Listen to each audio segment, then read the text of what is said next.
We are in a desktop documentary. Desktop documentary, that means... Yeah, we are all being inside of the desktop documentary now because we are being filmed. Oh, right, yeah.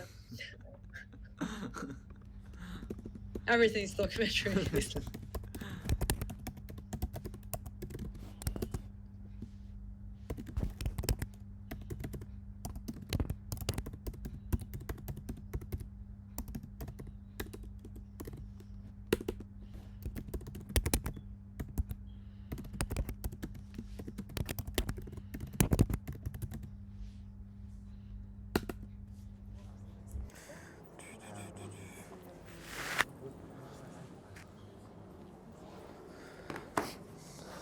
Okay, are we ready to start? Cool, hi, my name is Arti, my pronouns are they, them, and I'm super lucky and super happy to be here with you, quite a lot of people. So we do this event through Context Collective, which is a collective of storytellers, anthropologists, artists, and filmmakers. And this is one of our first small independent events that we're organizing, so thank you for coming. There's gonna be more. Today we want to talk about desktop documentaries, experimental cinema, and all the contemporary kind of techniques in cinema that independent filmmakers can do. So we're going to start with a workshop. I'm going to be leading the workshop, and I'm also going to be supported by Huichi. Hello everyone, my name is Huichi. I'm an interdisciplinary artist based in New York. I would like to begin by introducing my background first. My study focused on the painting and the contemporary art. And then I studied the visual anthropology at Goldsmiths. We made this presentation together, but I'm going to be live, which is going to be on the screen. So that's the documentary, I guess, very on brand. So yeah, we're going to have a workshop, and then we're going to show you 4 different fragments from different desktop films that inspired us to make desktop documentaries. And then we're going to have a screening of 2 films. So it's going to be my film, Status of Eastness, and Huichi's film, The Second Person to Stand and Clap. So what is a desktop film? So desktop films, well, they have quite a contemporary form of cinema. From as much as we are aware, at least the people who made the presentation, they've been around since 2010s, more or less. So there's a couple of really interesting films from 2013 already, which are desktop films. Desktop documentary is what we're gonna focus on today. But desktop films can be fiction, can be anything else, can be experimental, can be artsy films for museums, for galleries, and stuff like that. In fact, something which I have noticed, because I was quite a geek for that, horrors love desktop film formats. There's a couple of films, like for example, Unfriended. I watched that last night. It was pretty good, which is like a horror film filmed on the screen. It was pretty good. There's another film from 2023, I think, called Missing. That one I haven't seen. But then a couple of years ago, I saw this series on Netflix called Don't Fuck with Cats. I'm not sure maybe you've heard of it. And it was like an investigative documentary kind of mystery, also filmed on a desktop. So I feel like they're getting in popularity now, especially because people talk about them more, but they've been around for like over a decade already, so it's quite interesting. Yeah, and then what makes desktop film is that whatever you see in the film happens within the frame of your screen. Like it's filmed on the desktop, usually through screen recording. So you don't necessarily need to have any camera or any kind of film equipment other than what you already have to edit the film.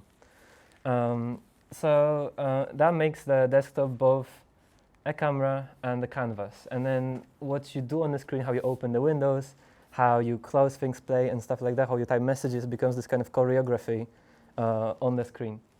So, and that also is a part of like a movement of your frame. So that kind of filmmaking is quite different to, I guess, to like classical filmmaking, because you don't need to have a camera.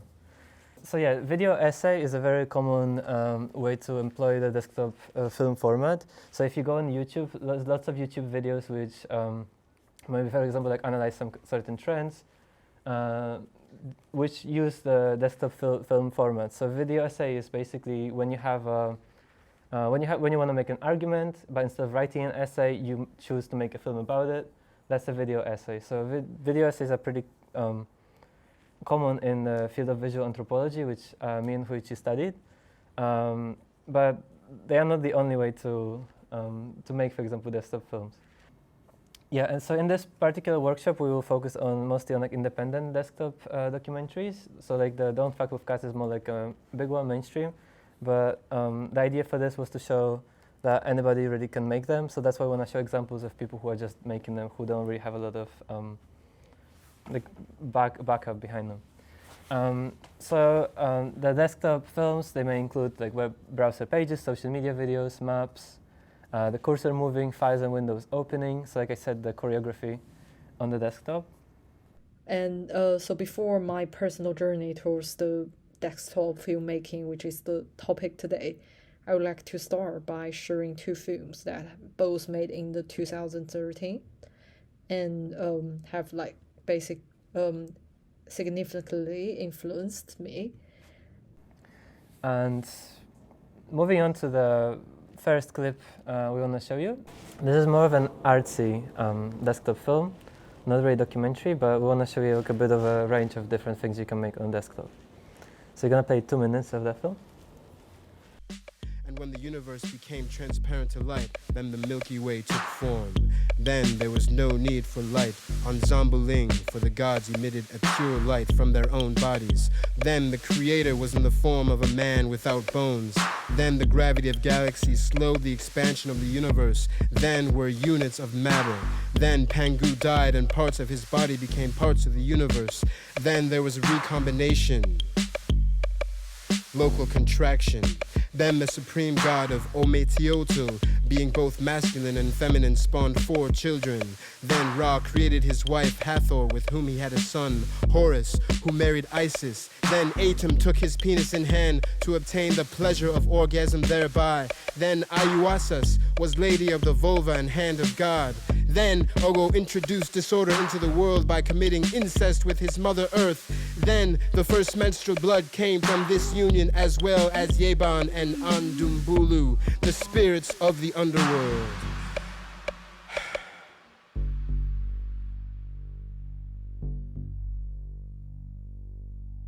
And there was violent relaxation. And God said, "Let there be light."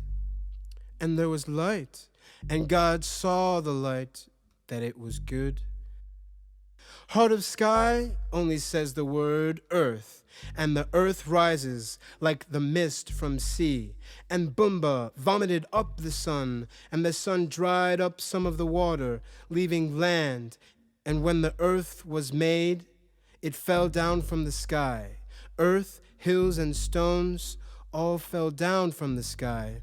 And the earth rose up like a mountain, and she used many colors of earth, which she mixed with saliva. And his spit was the oceans, and his phlegm was the earth. And denser elements sank to the earth's core. And the king above the sky said, "Punch the holes in the earth, the water will drain away."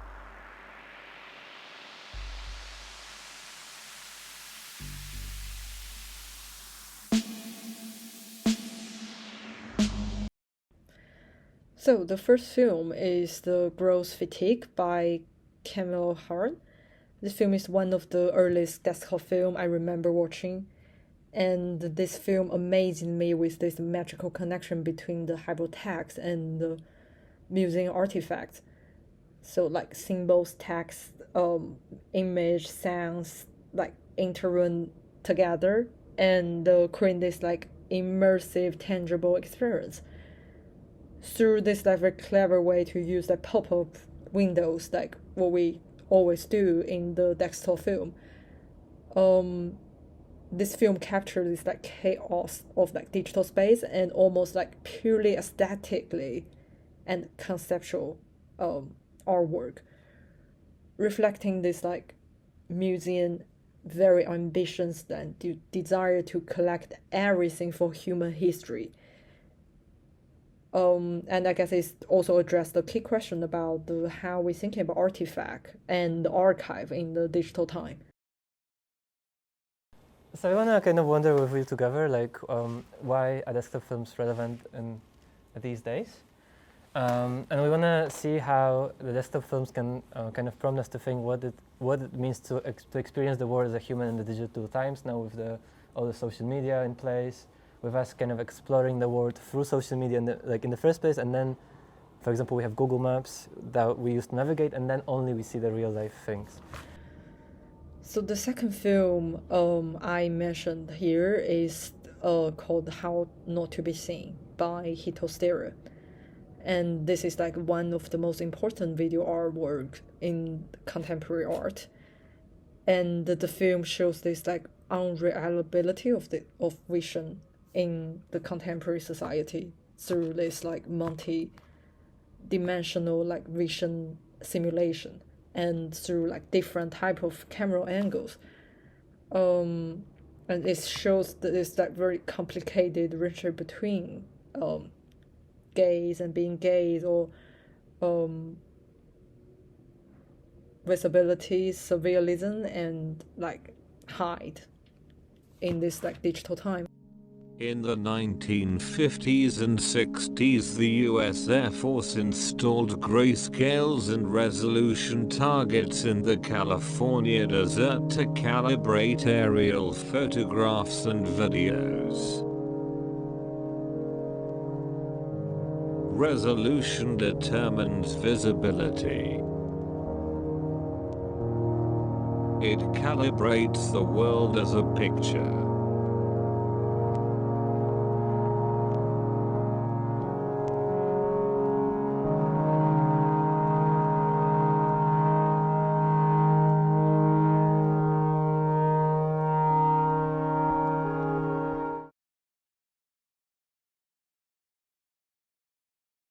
How not to be seen.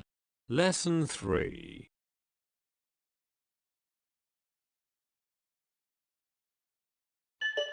There are 7 ways of becoming a picture.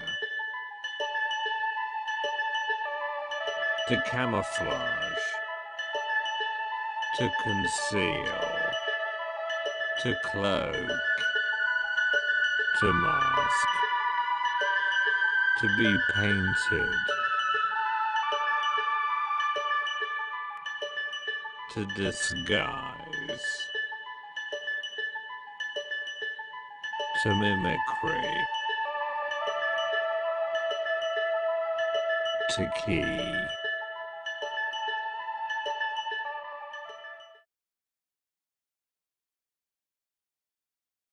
Around 2000, a new standard for resolution targets is introduced. This is a pixel-based resolution chart. It serves to shoot pixels. In 1996, photographic resolution in the area is about 12 meters per pixel. Today it is 1 foot. To become invisible, one has to become smaller or equal to 1 pixel.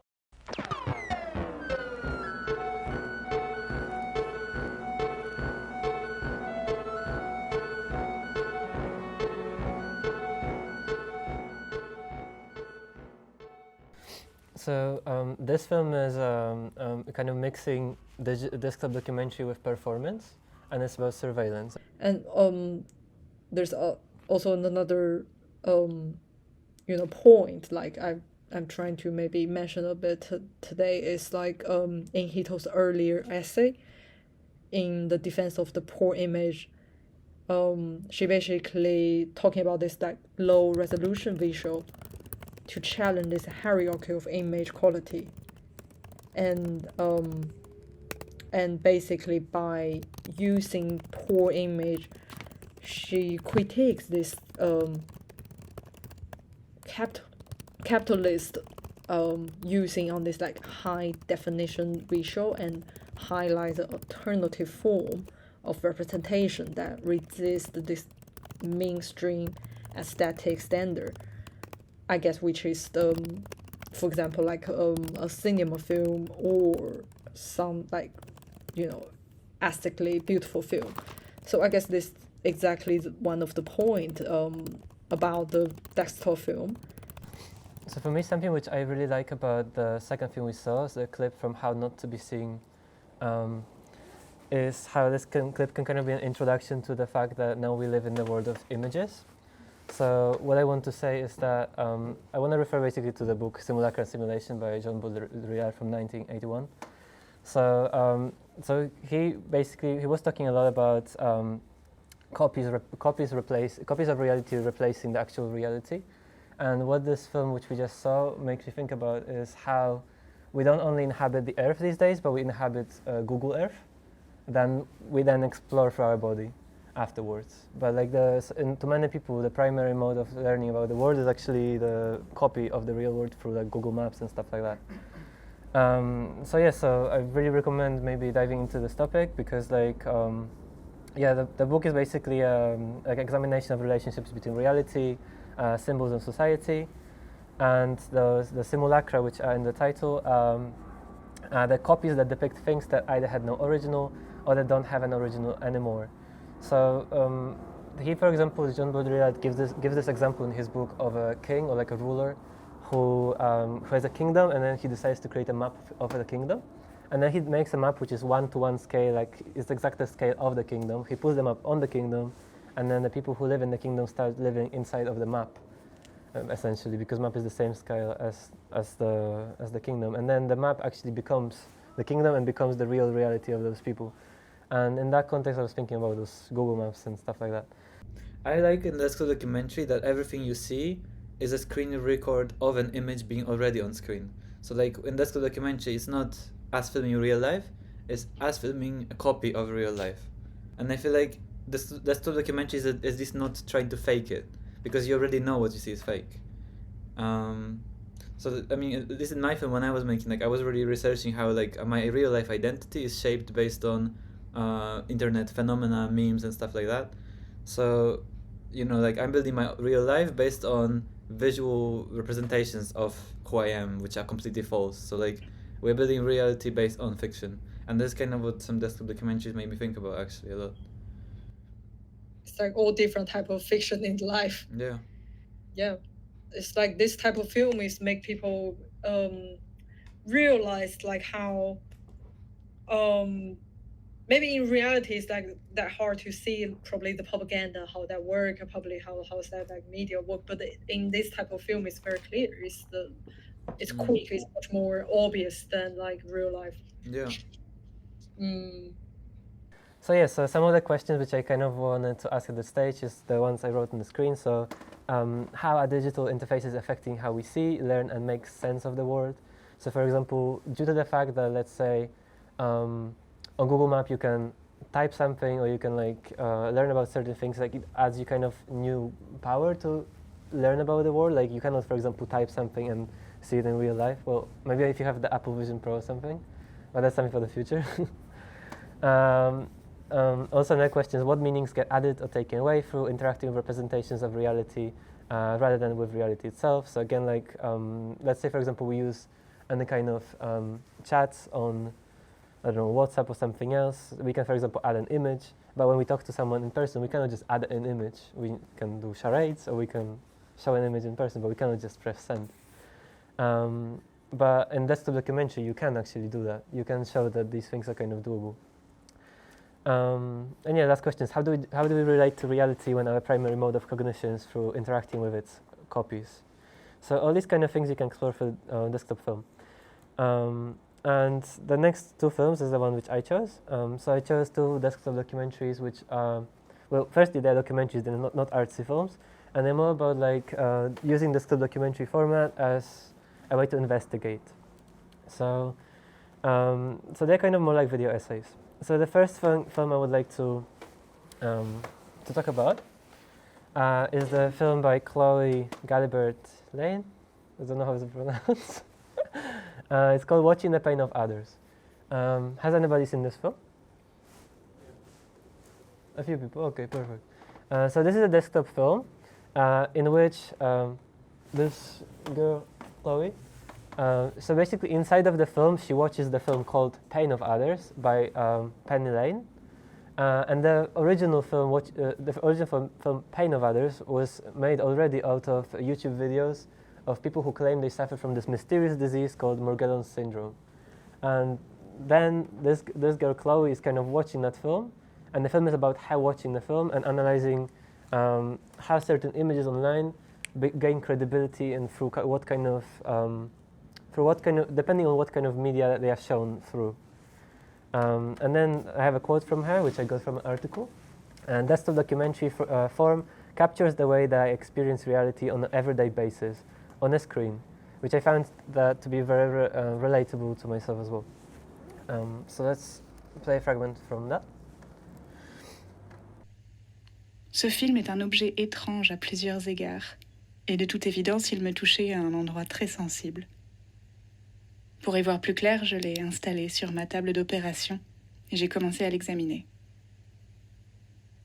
Le film est un collage de vidéos trouvées sur YouTube. Mon premier mouvement a consisté à le redécouper pour comprendre comment les pièces du puzzle avaient été agencées. J'ai identifié les 3 personnages principaux du film, Carrie en rouge, Tasha en bleu et Marcia en jaune. Les 3 malades de Morgellons les plus actifs sur YouTube lorsque Penny Lane a réalisé son film. Dans le montage, leurs longues séquences de vlogs se suivent et se répondent, entrecoupées parfois de contre-champs télévisuels où apparaissent des journalistes et des médecins, indiqués ici en vert. En observant l'ordre dans lequel ces images avaient été arrangées, j'ai commencé à comprendre d'où venait mon sentiment de confusion. Parce que je me suis aperçue que l'arc narratif du film suivait en fait une trajectoire double. Si l'on n'écoute que les témoignages des patientes, on a très envie de les croire au début, puis leurs récits deviennent de plus en plus farfelus, et on a de plus en plus de mal à accorder du crédit à leurs paroles, ou à leurs conseils. And if this is a conversation you're not interested in, I won't be offended. Go click and watch another video, because I'm going to talk about Morgellons, what we call Morgellons, and urine therapy. Oui, elle vient de dire urine thérapie. Et oui, ça consiste à boire son urine. Mais à l'inverse, si l'on ne prête attention qu'à ces rares moments où les médecins s'expriment, on est persuadé au début que la maladie est complètement imaginaire. Et plus le film avance, plus on commence à vouloir prendre les malades au sérieux. I don't think these patients are crazy. At Oklahoma State University in Tulsa, Dr. Rhonda Casey believes Morgellons is a genuine illness. L'un dans l'autre, le film nous tire un peu le tapis sous les pieds. De ce fait, le film se présente vraiment comme une invitation adressée à chaque spectateur et spectatrice à formuler son propre diagnostic.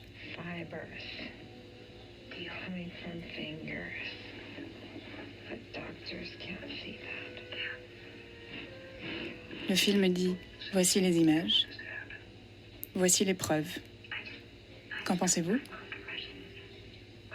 Est-ce que vous allez choisir d'y croire?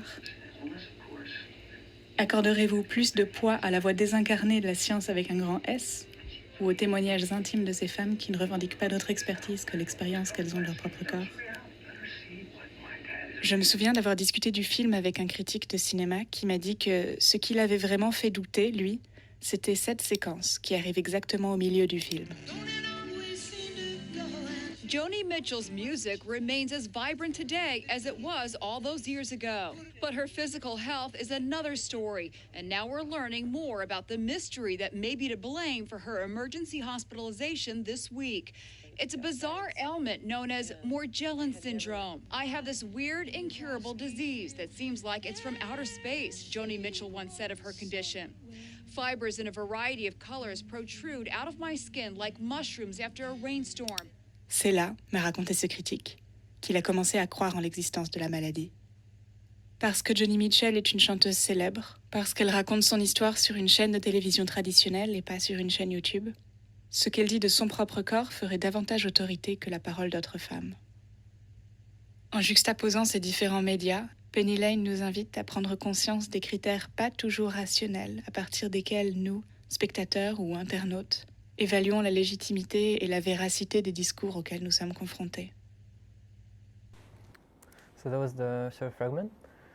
So yeah, I really recommend watching this film because when Chloe made this film, she has become like a staple name in desktop filmmaking, and now she's one of the most famous people for that. So something which I really like in this particular film is how Chloe uses editing to highlight how the modes of communication basically give or take away the credibility of what we see. So for me, this talks of, like this basically talks about like media literacy and like what do we deem to be valid about attention, what persuades us to believe in certain things and what doesn't.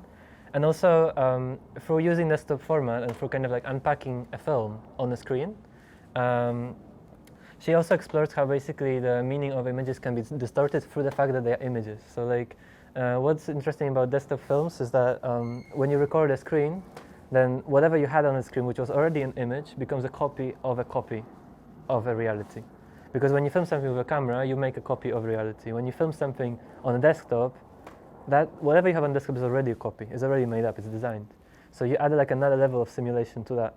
So you can kind of it's quite a postmodern theory here, but like you can explore like what does it mean for something to be real through this format. I find that really fascinating. So yeah, so in this investigative desktop documentary film, it's not only an analysis of a film. It's not only also a reaction to that film, but it's also like a comment about just visual media's potential to misinform. So I really recommend that one. It's really good. And then desktop documentary filmmaking's kind of emphasis on context rather than just content. So something which I learned on a visual anthropology course at Goldsmiths was that we started to think about images not just as like, oh, it's an image and the image represents something that's real, but we think more about images as material objects. So what I mean by that, image as a material object is, for example, you see an image on a phone with a screen, or you can, for example, see an image in a newspaper. And the fact how you're handed over this image, how you interact with an image through the format that you see it on, changes your reception and changes your interaction with the image and with what this image represents in real life. So something which, so the film which I want to show on this slide is the Kevin B. Lee's film called Transformers: The Pre-Make. So Kevin B. Lee is also one of the precursors of desktop filmmaking. The film was made over, like, I think, like 12 years ago already. And in this film, he explores how the Transformers films, what's the impact of them on real life people and how filming of them impacted people. So he basically collected 355, I think 355 videos from YouTube, and he made a film about the behind the stage of how Transformers are filmed and stuff like that. And this goes very well with the concept of archiveology, which is also a book by Catherine Russell.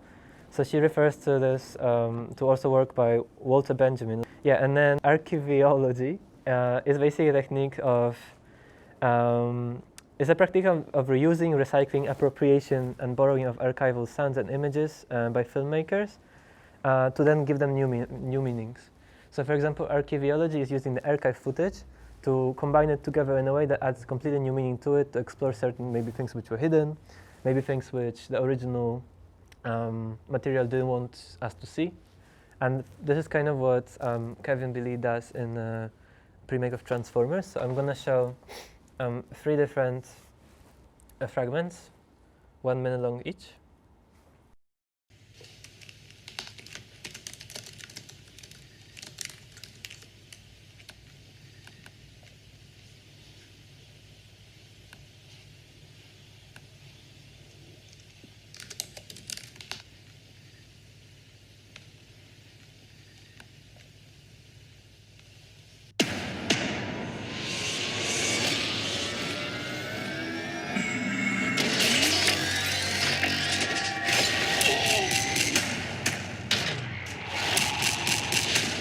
Everybody stick behind me. So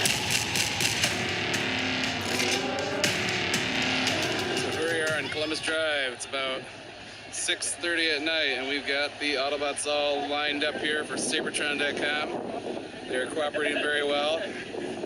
Smile, old Bumblebee. It's just one scene, like, sleeping on this kid.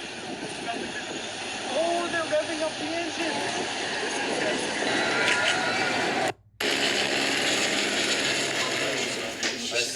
Once you see the front. Just for a 3.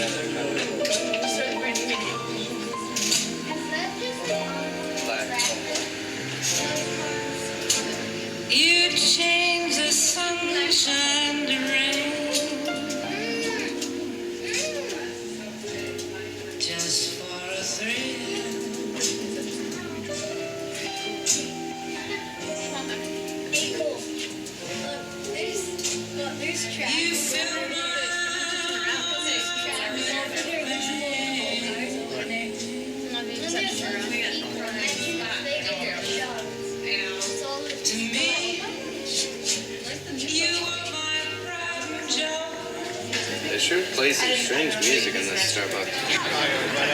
They're cute. Need a card. Need a card.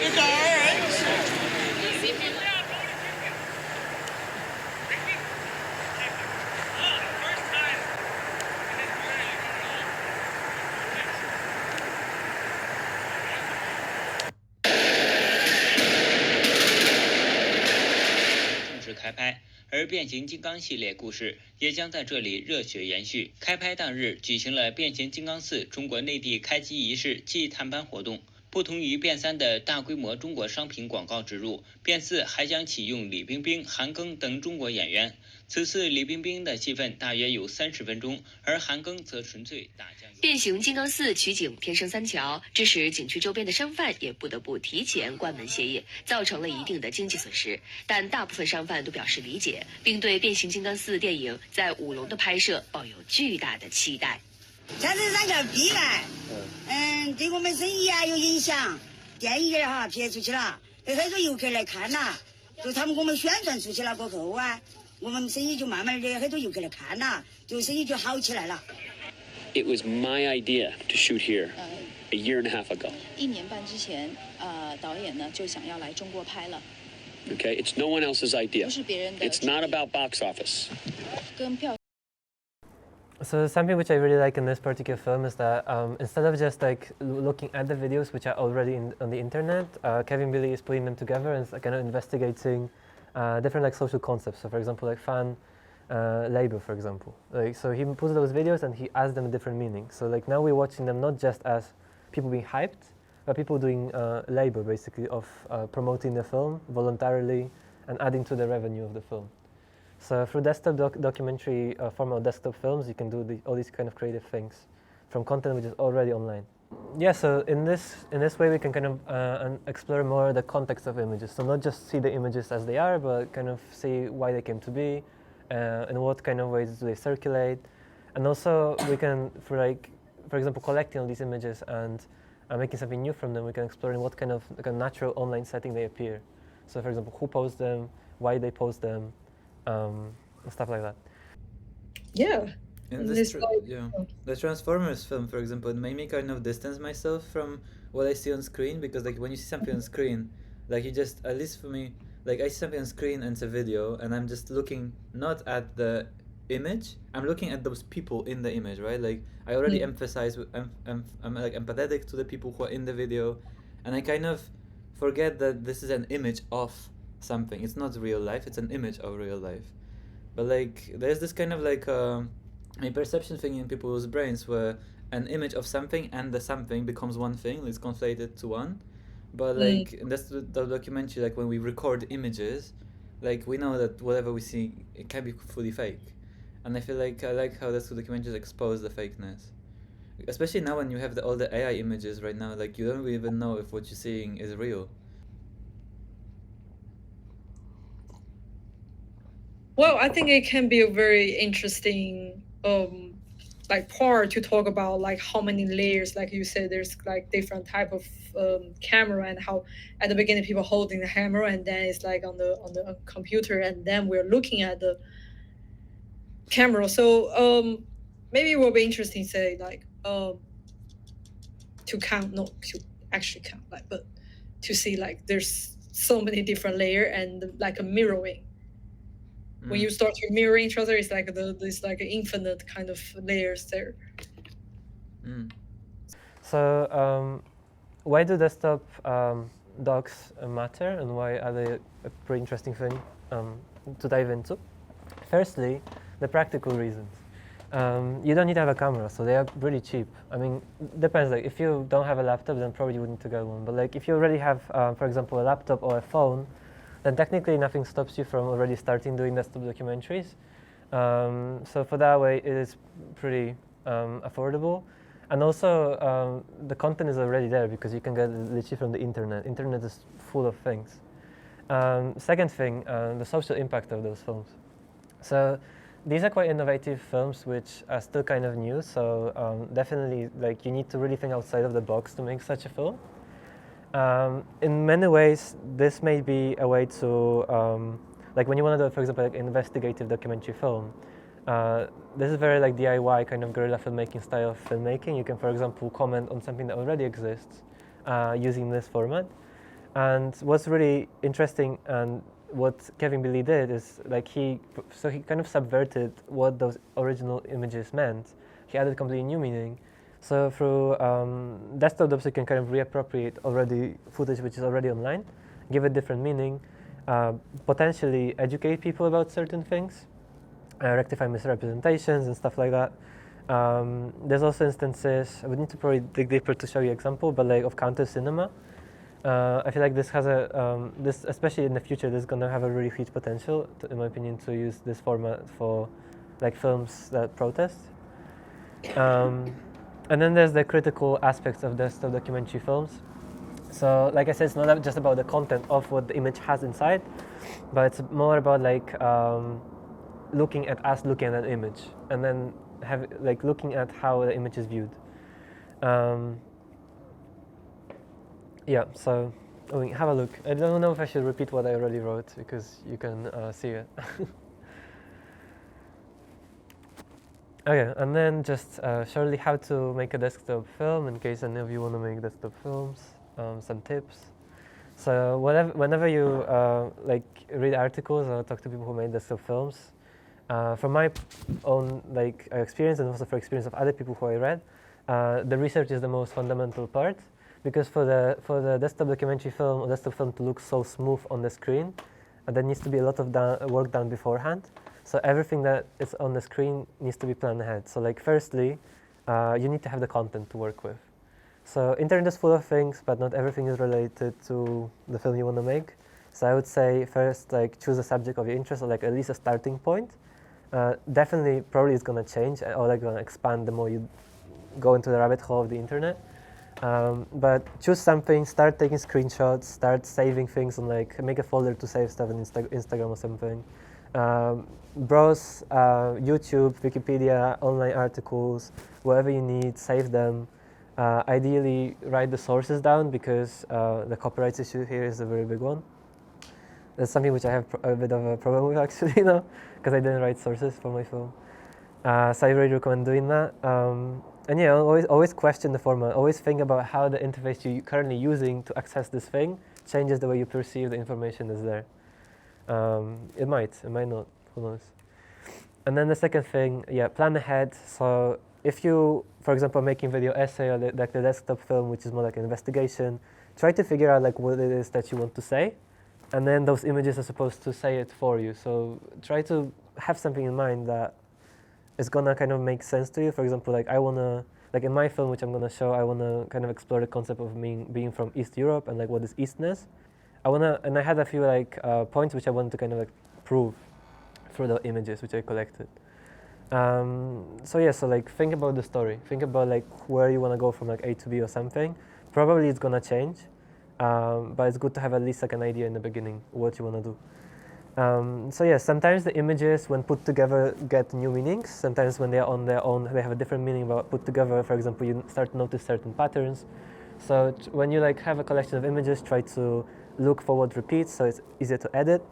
See also what's kind of like the embodied response of your own body, like how do you react with your emotions to those clips being together. Sometimes certain clips being together can, for example, cause confusion. Sometimes they can cause, they can seem more funny because one didn't really lead to another, yet they're still together.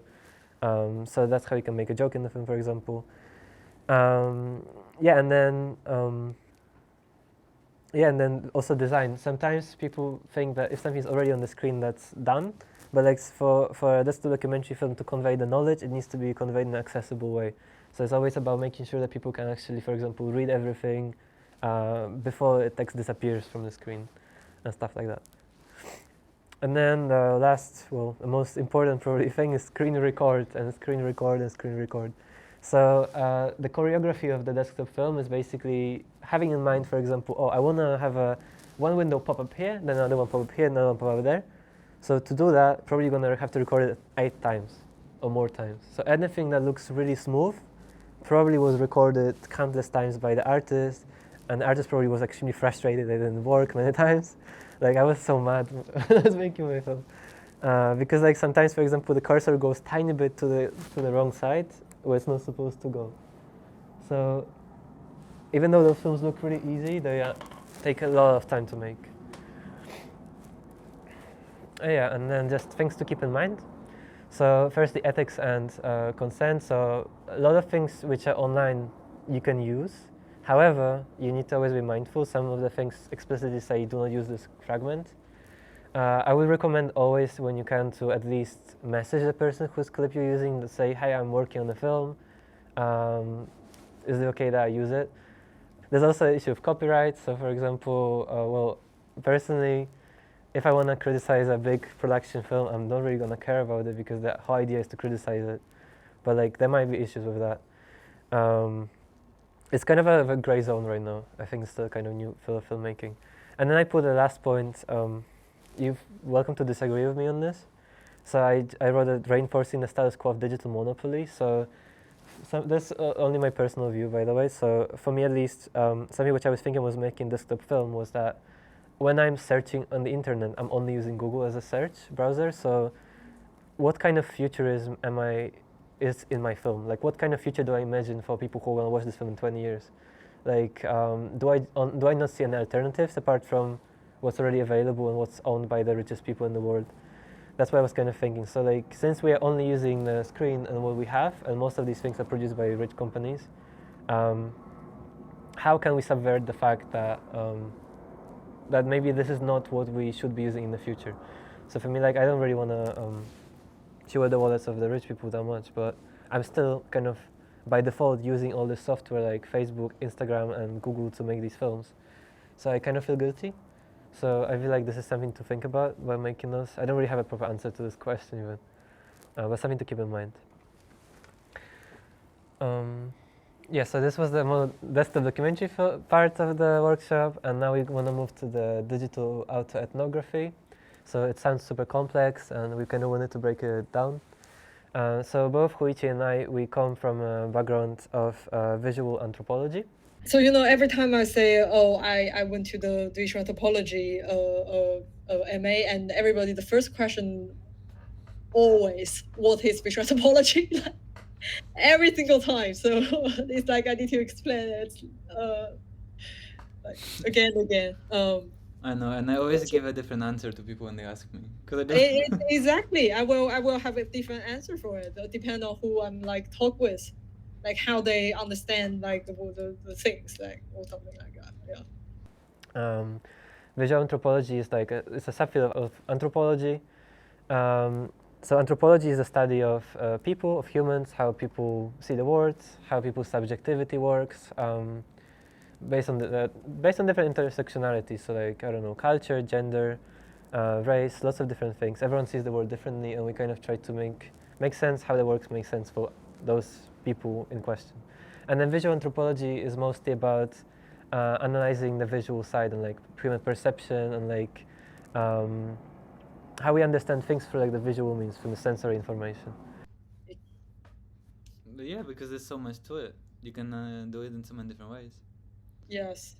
But I feel like a definition in this case of doing research and then presenting the research findings through like visual media is pretty good definition of like practical aspects of what visual anthropology can be. Because then we focus more like of us making things rather than us understanding visual perception of people and their point of views, because that's like theoretical. But like the practical part of visual anthropology is doing research about people, and then we can make something creative from it. If someone that really is confused, that's what I say. Very true. And then when we say auto-ethnography, it's an expansion of ethnography. Ethnography is basically doing field work to see how people live. Ethno, people, graphy, writing, so writing about people. And then auto-ethnography is kind of using an example of yourself to think about largest kind of social concepts. So like, I am a researcher, but I'm also personally a queer white person from Poland. So like, my experience is just one of the many experiences of people in this world. And through kind of my experience, I try to explore some larger kind of concepts. So that's kind of auto-ethnography. Sometimes there's a risk of this becoming biased, of course, because like if you think about yourself in the context of society, it might go terribly wrong. But it has a lot of potential too, because in the end of the day, if you are the person in a given body, then you know a lot about that situation. And now I would like to talk a bit about my own journey into the textile filmmaking. I always feel quite far from those traditional cinema film production, particularly like those like high cost and the industrial structure. And also it feels like there's not that many like revolutionary film like happening in this industry at the moment. Like it's really narrowed down quite a lot of like possibilities. So I believe that the contemporary artist and the researcher can explore more possibilities beyond this traditional cinema film work. So I started to make my first desktop essay film, The First Person to Disappear. It is about Nuwa, the first goddess in China, and how the image changed through the whole history and then contemporary context.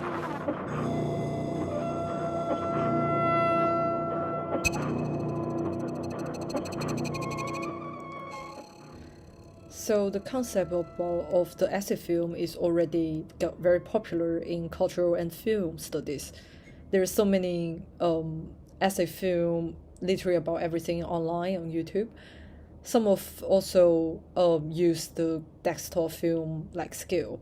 However, I see there's like bigger potential in desktop filmmaking, and it is about like the connection to the personal experience and the capacity to critically deconstruct the non-functional system. For example, like this is not a traditional documentary form. It is evolving into a critical visual media. And more importantly, like a creative playground. It's like open to everybody. Like everyone could use this form to play, to create. And also you probably noticed I use like quite a lot of filter for this recording. And because this is also part of this desktop filmmaking process, and also tell you that visual is not reliable. The desktop element is just like Borges' the poetry or novel or allegory, like an infinite reflective mirror. So desktop film has several significant aspects, which I'm sure Artie will mention more in this workshop. The most essential to my creative practice is this like erased or blurred kind of feeling, like the boundaries between the public and the private. So today, every window, every app we open on our phone or computer has been intentionally designed according to the logic of platform capitalism or the techno-feudalism. So those designs already deeply shaped our daily experience and the perceptions, so exploding our attention and emotional labor. And in the short terms, we all addicted to it. And even the most personal and private emotion labor and the value become like tangible and commodified by those systems. So in my work, I'm trying to resist this falling into those traps and to see those emotional cage. In this sense, the concept of auto-ethnography from the anthropology can really help us to reflect and reposition ourselves in this time. I follow this methodology, and to make the film I'm going to show next. And it is about I attend my grandmother's digital funeral, and during the pandemic, and that's exactly the time we all realize there's no space between the public or private, even like the most private, like ritual or live event. So it is a personal and quite painful experience, and I maybe shouldn't talk too much about it, and I hope I can talk with you later.